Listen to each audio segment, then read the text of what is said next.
In the yesteryears of centuries ago, in a small portion of this vast world of ours, there lived a people called the children of Israel. From them came certain men and women through whom God revealed himself to all mankind. One of these was Moses, leader of God's people.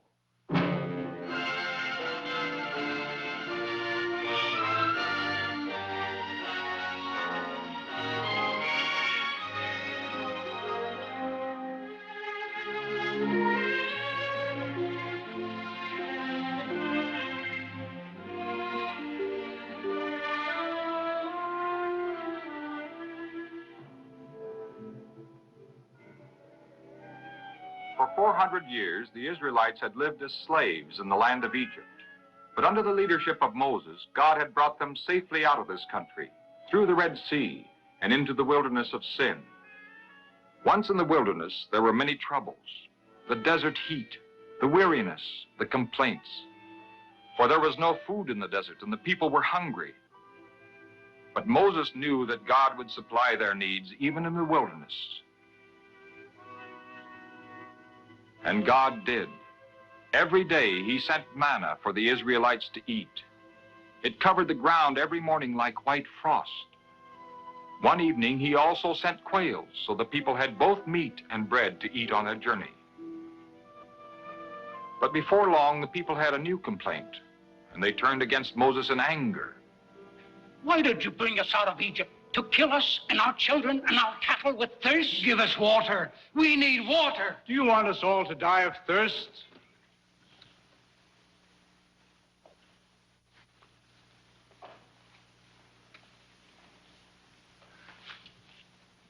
What shall I do with these people? They are about to stone me.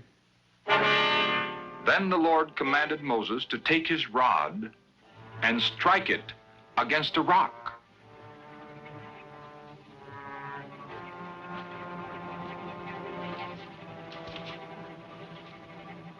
At once, water gushed out of the rock, and the people drank and were satisfied.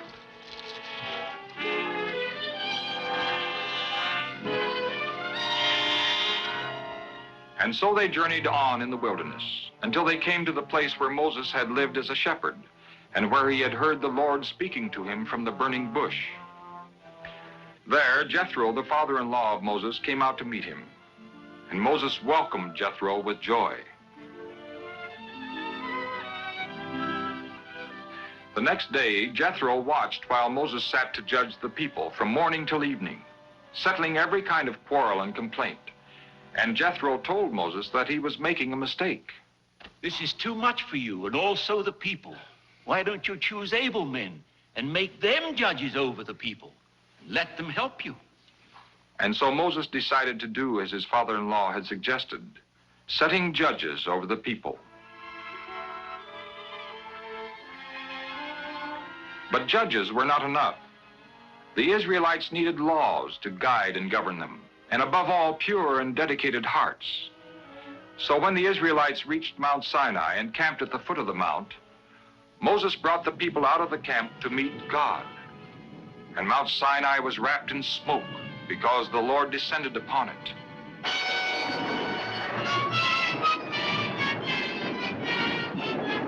And God spoke all these words, saying, I am the Lord thy God who brought thee out of Egypt. Thou shalt have no other gods before me. Thou shalt not make unto thee any graven image. Thou shalt not take the name of the Lord thy God in vain.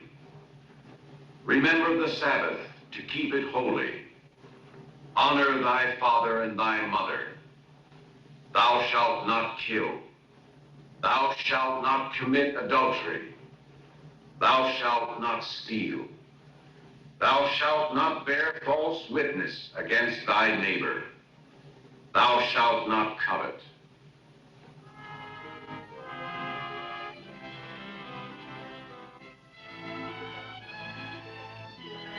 Then Moses wrote down all that the Lord had said and read the words of the covenant to the people.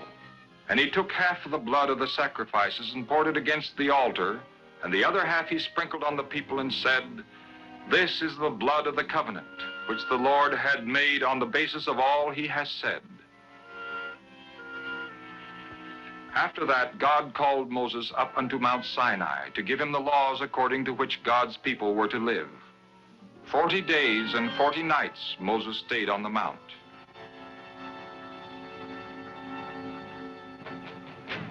But while Moses was still on the mountain, the Israelites broke the very first commandment of the Lord. For when Moses delayed his coming down from the mountain, the people had asked Aaron to give them other gods to worship. And Aaron had made them a calf of gold, which the people worshiped with sacrifices and dancing. When Moses came down from the mountain with the stone tablets on which God had written his commandments, Joshua met him.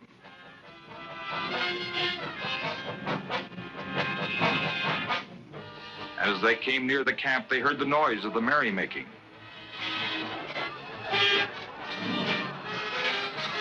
And when Moses saw his people worshiping the golden calf, he threw the stone tablets down on the ground in anger and broke them.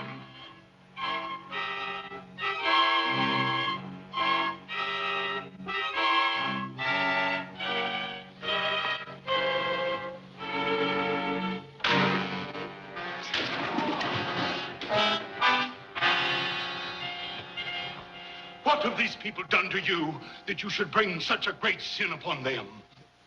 Don't be angry, Moses. You know yourself how bad these people are.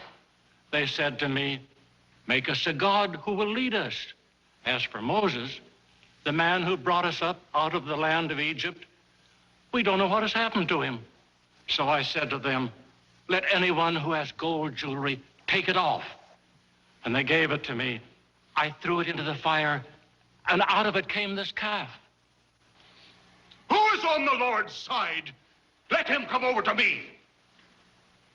Then the whole tribe of Levi came over to Moses, and Moses told them to slay all the Israelites who had worshipped the golden calf. And so 3,000 people died as a punishment for their idolatry. The next day, Moses said to the people, "I will go up again to the Lord. Perhaps he will forgive your sin." So Moses returned to the top of the mountain.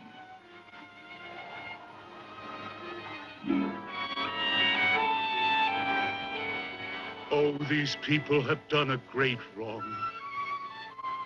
They have made for themselves a god of gold. But now, will you forgive them their sin? If not, take my name out of your book of life. But the Lord said to Moses, "Whoever has sinned against me, his name will I take out of my book."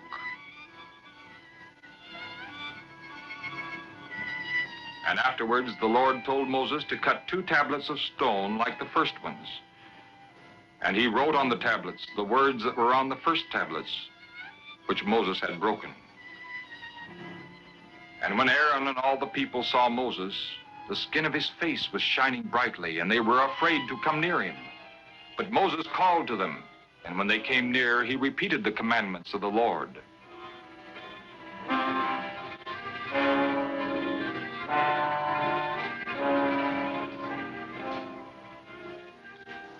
Thou shalt have no other gods before me. Thou shalt not make unto thee any graven images. Thou shalt not take the name of the Lord thy God in vain. So Moses told the people all that the Lord had commanded him on the mount, including instructions to build a tabernacle as a place of worship for his people.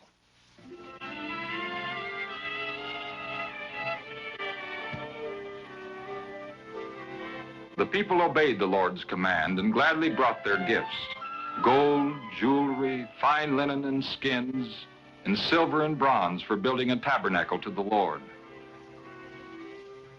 Then skillful workers began building the tabernacle and the ark that would contain the stone tablets on which the commandments of the Lord God were written. There were carvers of wood and those who worked with metals of gold, silver, and bronze. And there were weavers, embroiderers, and those who sewed the cloth, linens of blue, purple, and scarlet. And the work went forward until the ark and the tabernacle were completed. Then Moses and the children of Israel continued on their journey, carrying with them the Ark of the Covenant, and confident that the Lord God was with them.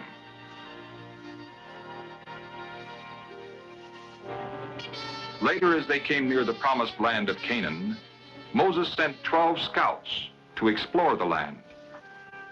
But when the spies came back to Moses, they brought back frightening reports. We can't conquer this land. All the people are giants. We are just grasshoppers compared to them. If only we had died in Egypt or could die in this wilderness. Why has the Lord brought us into this land? Just to have our enemies kill us and take away our wives and children? Let us appoint a leader and go back to Egypt. Don't believe these evil reports. Caleb and I saw the land, and it was a good land.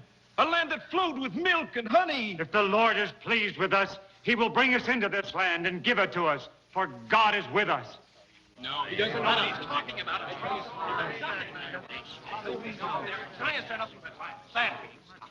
And because the Israelites did not believe in God's promise, the Lord spoke to Moses, saying, Because all those men have seen my glory and my miracles, which I did in Egypt and in the wilderness, and have not trusted me now these 10 times, they shall not see the land which I promised to their fathers.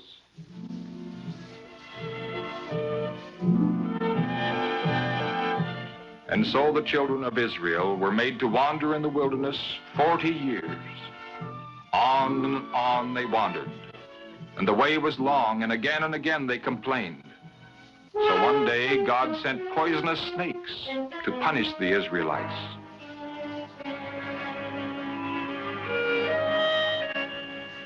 And many of them died.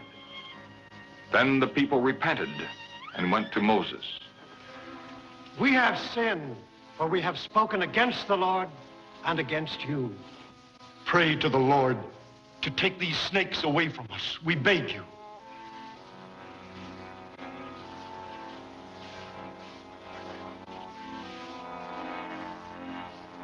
Again Moses prayed for the people, asking God to forgive them. Then the Lord spoke to Moses. Make a snake of copper and set it on a pole. When anyone who is bitten looks on it, he will live.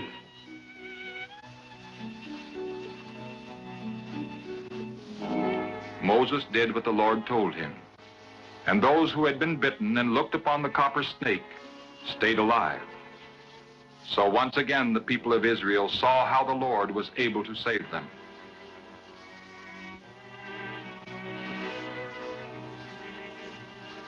But the wandering in the wilderness continued until 40 years had passed, and those who had not trusted in the Lord had died. Only their children remained to enter the land of promise. And at last the Israelites came to the plains of Moab.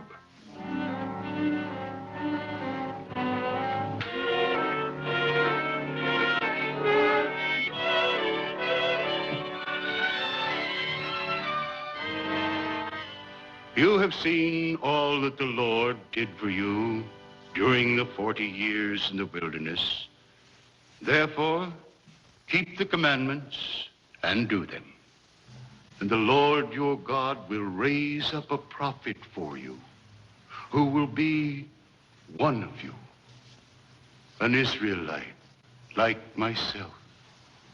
Listen to him, and the Lord our God will bring you to the land that your fathers owned, and you will possess it, if you will keep his commandments, which are written in the book of the law.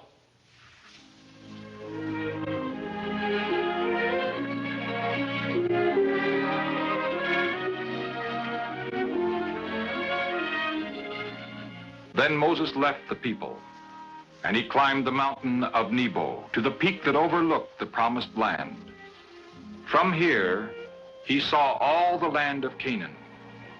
And the Lord said to him, "This is the land which I promised to Abraham, to Isaac, and to Jacob, saying, I will give it to your descendants. I have let you see it, but you shall not go over there." So Moses, the servant of the Lord, died in the land of Moab, as God had said. And the people mourned over Moses' death for 30 days. For he was the greatest of the prophets of Israel, a man to whom God had spoken face to face, and through whom God had led his people to the promised land.